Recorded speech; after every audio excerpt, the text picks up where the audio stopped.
Ampere circuit law दिया। फिर इसके बाद काफी सारे ऐसे साइंटिस्ट हैं जैसे कि हमारे यहाँ माइकल फैराडे साहब, जिन्होंने इलेक्ट्रिसिटी और मैग्नेटिज्म को लिंक कर दिया एक दूसरे में आपस में। पहले इलेक्ट्रिसिटी एक अलग ब्रांच थी, फिर ये मैग्नेटिज्म एक अलग ब्रांच थी, फिर बाद में पता चला काफी रिसर्च के बाद कि दोनों एक ही चीज है, एक ही सिक्के के दो पहलू है। अब ये अराउंड 200-300 साल पहले इलेक्ट्रिसिटी एक बहुत ही फेमस टॉपिक था और काफी जितने भी साइंटिस्ट होते थे लगभग लगभग उनका रिसर्च इसी टॉपिक के इर्द गिर्द होता था। क्यों, इसका एग्जाम्पल एक लेते हैं। जब मैं छोटा था तो उस समय हमारे टाइम एक माउजर बंदूक बहुत फेमस थी, सभी बच्चे उसी से खेलना चाहते थे। ठीक है, तो ट्रेंड चलता है, जैसे आज का ट्रेंड है सभी के पास फोन है, सभी यूट्यूब देख रहे हैं, सभी पबजी खेल रहे हैं, वैसे उस टाइम का ट्रेंड था ये इलेक्ट्रिसिटी। जितने भी साइंटिस्ट होते थे उनको इलेक्ट्रिसिटी में काफी इंटरेस्ट था, तो इलेक्ट्रिसिटी पे रिसर्च करते थे और काफी ज्यादा एक्सप्लोरेशन हुआ इसमें। और इलेक्ट्रिसिटी में काफी सारे लॉज बने हैं, कूलम्ब्स लॉ है हमारा, ओम्स लॉ है, ढेर सारे लॉज है जो आगे भी हायर क्लासेस में हम लोग पढ़ेंगे। अब आते हैं हम, ब्रीफ हिस्ट्री हमारा कवर हो चुका है, अब आते हैं हम लोग चार्जेस के बारे में। ठीक है, तो चार्जेस के बारे में पढ़ते हैं। अब एक आसान सा डेफिनेशन तो मैंने बता दिया इलेक्ट्रिसिटी का, कि इलेक्ट्रिसिटी जो है वो basically most convenient form of electric energy है। ठीक है, लेकिन एक काफी स्टैंडर्ड डेफिनेशन अगर हम देखें कि और अच्छा डेफिनेशन क्या हो सकता है, क्योंकि फिजिक्स के हम स्टूडेंट्स हैं तो इतना आसान सा डेफिनेशन काफी बच्चों को अच्छा लगा होगा, लेकिन काफी बच्चे ऐसे हैं जो थोड़ा टफ चैलेंज पसंद करते हैं, तो उनके लिए एक और डेफिनेशन इसको कुछ यूं डिफाइन कर सकते हैं, the set of all physical phenomena which are associated with the presence of charge and its motion. वो फिजिकल फिनोमेना जिसमें चार्ज का प्रेजेंस हो, मतलब चार्ज मौजूद हो। ठीक है, और चार्ज मौजूद हो, अब चाहे चार्ज रेस्ट पे हो चाहे चार्ज मोशन में हो, दोनों केसेस में इलेक्ट्रिसिटी होगी वहां। ठीक है, ये थोड़ा और स्टैंडर्ड डेफिनेशन हो गया। फिर कुछ रिसर्च के बाद हमने देखा कि जो हमारी इलेक्ट्रिसिटी है वो दो ब्रांचेस में बटी हुई है। ठीक है, तो पहला ब्रांच जो है हमारा वो है स्टैटिक इलेक्ट्रिसिटी। स्टैटिक इलेक्ट्रिसिटी जिसको इलेक्ट्रोस्टैटिक्स भी बोलते हैं हम लोग।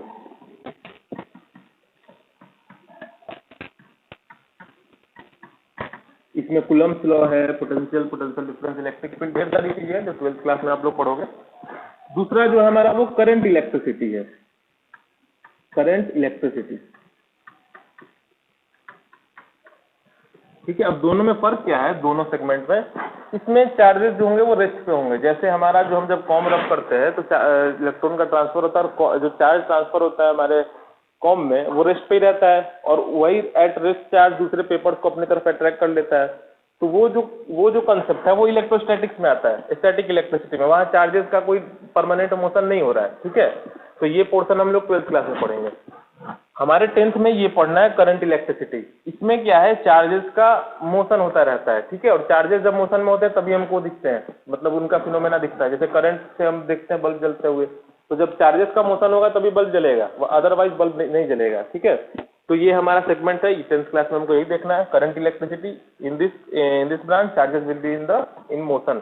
ठीक है, अब आते हैं चार्ज के बारे में। अब बार बार बात आ रही है चार्ज है, चार्ज है क्या, बच्चों के दिमाग में आता होगा आखिर है क्या ये चार्ज, बार बार ये वर्ड आ रहा है।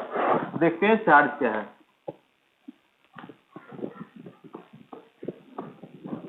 तो आसान भाषा में अगर बोलना चाहें हम लोग तो बोल सकते हैं कि charge is a property of matter just like मास।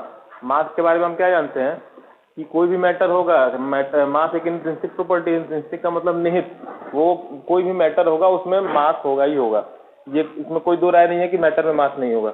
वैसे ही जैसा मास एक इंट्रिंसिक प्रॉपर्टी है वैसे ही चार्ज भी एक इंट्रिंसिक प्रॉपर्टी है। अब क्योंकि जो मास होगा, कोई भी मैटर होगा, वो एटम से ही बना होगा, और एटम में हम लोग 9th क्लास में पढ़ चुके हैं कि इलेक्ट्रॉन्स प्रोटॉन्स होते हैं, तो चार्ज तो होना ही होना है। तो चार्ज जो बेसिकली क्या है, वो इंट्रिंसिक प्रॉपर्टी है जस्ट लाइक मास। ठीक है, और जैसा कि मास एक स्केलर क्वांटिटी था, चार्ज भी हमारा एक स्केलर क्वांटिटी है। ठीक है, तो property it is an intrinsic property of matter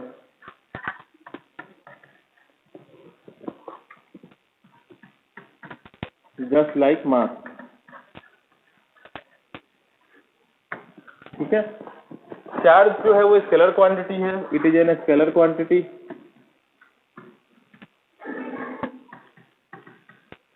अब सब जैसे सभी जो भी हम लोग जो जैसे फोर्स को हम लोग एफ से रिप्रेजेंट करते हैं, ठीक है, वेलोसिटी को स्मॉल वी से रिप्रेजेंट करते हैं, वैसे ही चार्ज को रिप्रेजेंटेशन हम देते हैं लेटर स्मॉल क्यू या कैपिटल क्यू, दोनों यूज होते हैं। किसी बुक में आपको स्मॉल क्यू मिलेगा, किसी बुक में कैपिटल क्यू, ठीक है। ये तो रिप्रेजेंटेशन हो गया।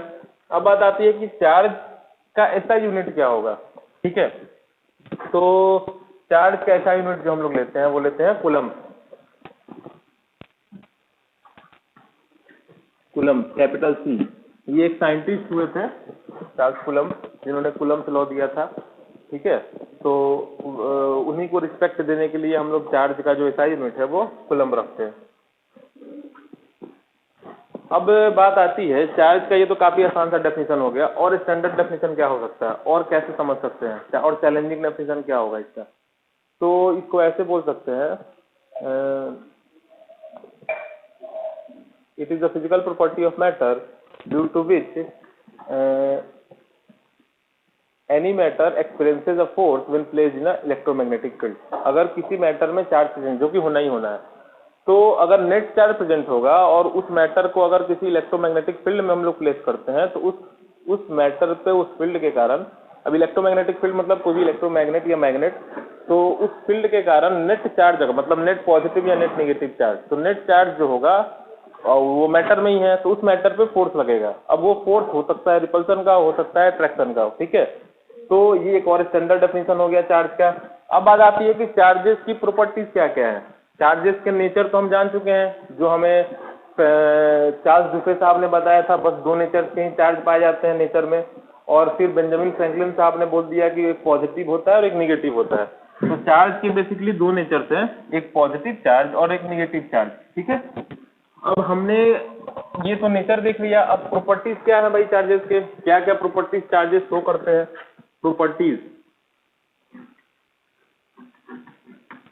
Properties of charges.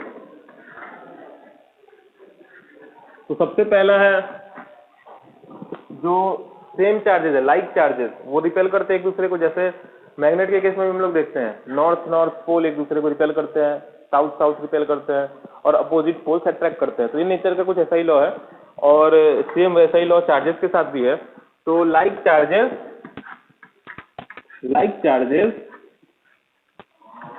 रिपेल, ठीक है। यानी दो पॉजिटिव चार्ज को एक साथ लाने की कोशिश करेंगे तो वो जल्दी नहीं आएंगे साथ में, रिपेल करेंगे। निगेटिव चार्जेस भी एक दूसरे को रिपेल करेंगे। लेकिन क्या हो जब अपोजिट चार्जेस को लाए, तो अट्रैक्शन होगा। अनलाइक चार्जेस, ये तो नेचर का लॉ है, अनलाइक चार्जेस अट्रैक्ट, ये हर जगह है, सभी के साथ है। उसके बाद चार्जेस जो हैं वो एडिटिव नेचर के होते हैं। जैसे मास को जो 2 kg का आलू और 2 kg का चावल, टोटल मास कितना हो गया हमारा 4 kg। वैसे ही चार्जेस भी होते हैं जो एडिटिव होते हैं, additive in nature, additive in nature. अब सपोज हमारे पास 5 कूलम का प्लस चार्ज है, 2 कूलम का माइनस चार्ज है, तो क्योंकि एडिटिव नेचर के हैं तो 5 - 2 3 कूलम के ओवरऑल चार्ज बचा हमारा, ठीक है। तीसरा प्रॉपर्टी जो है वो चार्जेस जो होते हैं वो कंजर्व होते हैं, just like the principle of conservation of mass. हमने पढ़ा था 9th क्लास में, कि जो केमिस्ट्री में पढ़ा होगा आपने, ठीक है। और जो हम बैलेंसिंग करते थे वहाँ वो principle of conservation of mass को ही ध्यान में रख के करते थे। वैसे ही चार्जेस भी होते हैं, क्योंकि मैंने बताया कि चार्ज भी मास के जैसे कुछ प्रॉपर्टी है, तो ये भी चार्जेस भी कंजर्व होते हैं, ठीक है। Charges are conserve.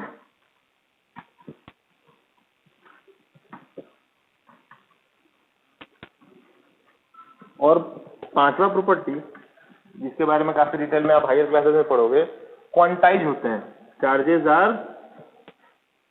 Charges are quantize. अब ये क्वांटाइज वर्ड क्या है, क्वांटम मैकेनिक्स के बारे में सुना होगा, उसी जैसा कुछ मिलता जुलता वर्ड है ये क्वांटाइज। तो इसके बारे में कुछ यूँ समझते हैं, जैसे मान लो आपको 10 रुपए चाहिए, तो 10 रुपए किस फॉर्म में ले सकते हैं, 1-1 के सिक्के के फॉर्म में, या 5 का सिक्का या 2 का सिक्का। ऐसा थोड़ी 1.5 रुपए का सिक्का आपको मिलता है क्या, कहीं नहीं मिलता है। वैसे ही चार्जेस जो है वो किसी एक स्मॉलेस्ट चार्ज के मल्टीपल में मिलते हैं। सपोज हमारा सबसे स्मॉलेस्ट चार्ज पॉसिबल है 1 कूलम, सपोज, ऐसा होता नहीं है, तो जितने भी चार्जेस हैं वो उसी के मल्टीपल में मिलेंगे। 10 कूलम, 20 कूलम, 40 कूलम, 10.5 कूलम हमको नहीं मिलेगा। ठीक है, क्वांटाइज का मतलब होता है एक खास लॉट में ही वो चीज अवेलेबल होगी, उस लॉट का आधा टुकड़ा हमें नहीं मिलेगा। ठीक है, अब जो सबसे छोटा चार्ज, जो सबसे इंडिविजुअल चार्ज जो इंडिपेंडेंटली एग्जिस्ट कर सकता है, वो है हमारा 1.6 इंटू 10 का पावर माइनस 19 कूलम। ये वो सबसे छोटा चार्ज है, वो इंडिविजुअल, ये 1 रुपए का सिक्का है वो चार्ज के बारे में जो इंडिपेंडेंटली एग्जिस्ट कर सकता है। इससे छोटा चार्ज पॉसिबल नहीं है, और जितने भी चार्जेस हैं इसी के मल्टीपल में होंगे। ठीक है, अगर कोई 1 कूलम का चार्ज है तो वो इसी के मल्टीपल में होगा। हो सकता है यही चार्ज कई बार रिपीट हुआ होगा तो 1 कूलम बना होगा। ठीक है, इसका टुकड़ा या फ्रैक्शन पॉसिबल नहीं है। और ये चार्ज आप देख रहे होगे, फेमिलियर लग रहा होगा आपको, आपने एटॉमिक स्ट्रक्चर में पढ़ा होगा, charge on 1 electron, this is the value 1.6 into 10 का पावर माइनस 19 कूलम।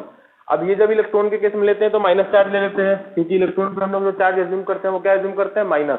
प्रोटॉन के केस में प्लस लेंगे हम लोग। ठीक है, प्रोटॉन का भी चार्ज यही होता है। इससे छोटा चार्ज आप नेचर में नहीं दे सकते। छोटे इलेक्ट्रॉन प्रोटॉन से भी छोटे पार्टिकल्स पॉसिबल है, बोसोन्स हैं। ठीक है, लेकिन उनमें भी जो चार्ज पाए जाते हैं वो इसी के इंटीग्रल मल्टीपल में पाए जाते हैं। तो ये सबसे छोटा चार्ज है जो इंडिपेंडेंटली एग्जिस्ट कर सकता है नेचर में। ठीक है, अब एक न्यूमेरिकल जगह देख लेते हैं इसको समझने के लिए। एनसीईआरटी में भी ये न्यूमेरिकल दे रखा है कि बताइए हाउ मेनी चार्ज, कितने चार्ज पार्टिकल्स मौजूद होंगे 1 कूलम ऑफ चार्ज में। 1 कूलम का अगर चार्ज है हमारा तो 1 कूलम के चार्ज में कितने इलेक्ट्रॉन्स प्रेजेंट होंगे। तो हमें पता है कि जो स्मॉलेस्ट चार्ज पॉसिबल है उसका वैल्यू हम लोग लेते हैं E, 1.6 इंटू 10 का पावर माइनस 19 कूलम। ठीक है, इसको E बोलते हैं हम लोग। अब क्योंकि इलेक्ट्रॉन की बात हो रही है तो ये चार्ज निगेटिव होगा, तो ये 1 कूलम भी निगेटिव, ये भी निगेटिव। हम अब यूनिटरी मेथड लगाते हैं, हमने मान लिया कि जो टोटल नंबर ऑफ E जो है 1 कूलम के चार्ज में वो N है। तो लेट द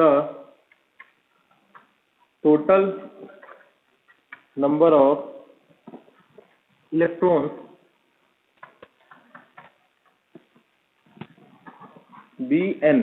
ठीक है, तो होगा क्या, जैसे आपके पास मान लो कि 1 रुपए का सिक्का 10 है। ठीक है, तो कितने रुपए हुए, तो 10 इंटू 1 10 रुपीज हुए। तो वैसे ही एक ई का वैल्यू कितना है, ये है, और टोटल ई हमारे पास कितने N है। तो यानी N में अगर हम लोग ई मल्टीप्लाई करेंगे तो किसके बराबर होगा, -1 कूलम के बराबर होगा। और हमको बताना है कि 1 कूलम में कितने इलेक्ट्रॉन्स प्रेजेंट है। ठीक है, तो वैल्यू रखते हैं हम यहाँ पे N इंटू -1.6 इंटू 10 का पावर माइनस 19 इक्वल्स टू -1। ये माइनस से माइनस कटा, N का वैल्यू आएगा 1/1.6 इंटू 10 का पावर माइनस 19, और ये जो है ये एक्सपोनेंट ऊपर जाएगा तो प्लस हो जाएगा, और फिर क्या आएगा हमारे पास, N will be equal to 1/1.6 into 10 का पावर प्लस 19।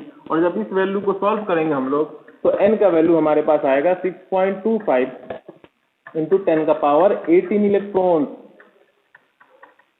तो इतने ज्यादा इलेक्ट्रॉन्स प्रेजेंट है बस 1 कूलम के चार्ज में। यानी कि 1 कूलम चार्ज जो है वो काफी बड़ा यूनिट है चार्ज का, बहुत बड़ा यूनिट है। ठीक है, तो बेसिकली हम लोग चार्ज के लिए इससे छोटा यूनिट भी इस्तेमाल करते हैं, जैसे माइक्रो कूलम, ठीक है, नैनो कूलम। ये काफी बड़ा यूनिट है चार्ज का 1 कूलम। 1 कूलम में आप देख रहे हो 6.25 इंटू 10 का पावर 18 इलेक्ट्रॉन्स प्रेजेंट है। ठीक है, तो ये बस ये आज का चार्ज का सारा खत्म होता है यहाँ पे, आज के टॉपिक खत्म।